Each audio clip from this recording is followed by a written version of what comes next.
नमस्कार विद्यार्थी मित्रांनो, स्वागत आहे आपल्या यूट्यूब चॅनल ज्याचं नाव आहे मोहित मोटिवेटेड एक्झाम चॅनल। आज आपण बघणार आहोत सीटेटच्या संदर्भात CDP म्हणजेच बालमानसशास्त्र आणि अध्यापनशास्त्र विषयाशी निगडीत असणारे काही प्रश्न। चला तर मग सुरुवात करूया व्हिडिओला। प्रश्न क्रमांक 74, शिक्षकाच्या दृष्टिकोन रिकामी जागा स्वरूपाचा असावा। पर्याय मित्र, सौम्य, लोकशाही, हुकुमशाही। तर याचे योग्य उत्तर आहे पर्याय क्रमांक 3, लोकशाही। प्रश्न क्रमांक 75, रिकामी जागा प्रतिमा म्हणजे एक प्रकारचे नियोजन आहे। पर्याय आहे अध्यापन, सामाजिक, व्यक्तिगत, प्रच्छा। तर याचे योग्य उत्तर आहे पर्याय क्रमांक 1, अध्यापन। प्रश्न क्रमांक 76, विद्यार्थ्यांमध्ये संशोधन वृत्तीचा विकास रिकामी जागा पद्धतीमुळे येतो। पर्याय आहे चर्चा, संशोधन, शोध, दिग्दर्शन। तर याचे योग्य उत्तर आहे पर्याय क्रमांक 2, संशोधन। प्रश्न क्रमांक 77, रिकामी जागा या पद्धतीमुळे अध्यापन प्रभावी होण्यास मदत होते। पर्याय आहे कथन, व्याख्यान, चर्चा, स्वयंअध्ययन। तर याचे योग्य उत्तर आहे पर्याय क्रमांक 3, चर्चा। प्रश्न क्रमांक 78, अध्यापन पद्धती व प्रतिमाने रिकामी जागा भेद स्पष्ट करतो। पर्याय आहे चांगले, परंपर, साधारण, साम्य। तर याचे योग्य उत्तर आहे पर्याय क्रमांक 4, साम्य। प्रश्न क्रमांक 79, अध्ययन अध्यापन प्रक्रियेचा केंद्रबिंदू रिकामी जागा असतो। पर्याय आहे शिक्षक, पालक, विद्यार्थी, अभ्यास। तर याचे योग्य उत्तर पर्याय क्रमांक 3, विद्यार्थी। प्रश्न क्रमांक 80, रिकामी जागा ही विद्यार्थी विकासाची प्राणशक्ती आहे। पर्याय आरोग्य, व्यायाम, कल्पना, चेतना। तर याचे योग्य उत्तर आहे पर्याय क्रमांक 4, चेतना। प्रश्न क्रमांक 81, अध्यापन प्रतिमानाची एकूण रिकामी जागा खुले आहेत। पर्याय आहे 4, 6, 8 आणि 10। तर याचे योग्य उत्तर आहे पर्याय क्रमांक 1, 4। त्यानंतर प्रश्न क्रमांक 82, मानसशास्त्राची तात्विक बैठक रिकामी जागा या प्रतिमानांना आहे। पर्याय आहे ज्ञान, क्रियात्मक, व्यक्तिगत विकास, अध्यापन आणि वर्तन।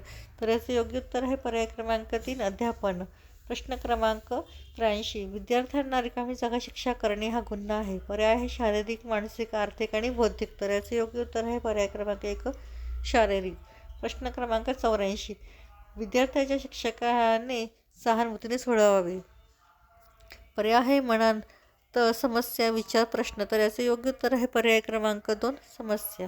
प्रश्न क्रमांक 85, मानसिक अवस्थेमुळे शिक्षक रिकामी जागाकडे दुर्लक्ष करू शकतो। पर्याय आहे विद्यार्थी, अध्यापन आणि अभ्यास। तर याचे योग्य उत्तर आहे पर्याय क्रमांक 3, अध्यापन। प्रश्न क्रमांक 86, व्यक्तिमत्वाच्या बाबतीत रिकामी जागा भूमिका दुहेरी असते। पर्याय आहे पालक, चांगली, डॉक्टराची, शिक्षकाची। तर याचे योग्य उत्तर आहे पर्याय क्रमांक 4, शिक्षकाची। प्रश्न क्रमांक 87, अध्यापन पद्धतीच्या माध्यमातून शिक्षकांच्या अध्यापन रिकामी जागा जन्म होतो। पर्यायाचा विषयांचा, विचारांचा, शैलींचा आणि किंवा भाषेचा। तर याचे योग्य उत्तर आहे पर्याय क्रमांक 3, शैलींचा। प्रश्न क्रमांक 88, मानसिक आरोग्य लाभलेल्या व्यक्ती रिकामी जागा असतात। पर्याय आहे विकासवादी, निराशावादी, भावनावादी, आशावादी। तर याचे योग्य उत्तर आहे पर्याय क्रमांक 4, आशावादी। प्रश्न क्रमांक 89, शिक्षकाची हालचाल रिकामी जागा असावी। पर्याय आहे रुबाबदार, भपकेदार, सुंदर, दर्शनीय। तर याचे योग्य उत्तर आहे पर्याय क्रमांक 1, रुबाबदार।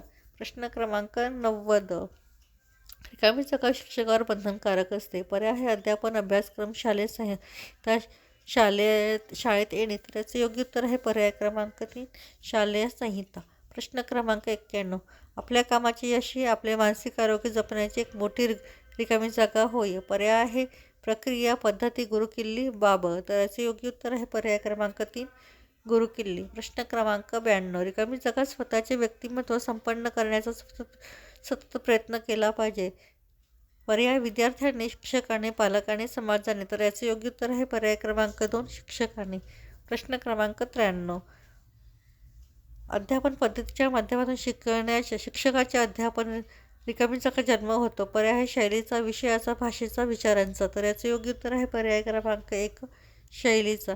तर ही होती सीटेट म्हणजे केंद्रीय शिक्षक पात्रता परीक्षा 2026 रोजी होणाऱ्या CDP बद्दलची आलेले काही प्रश्न।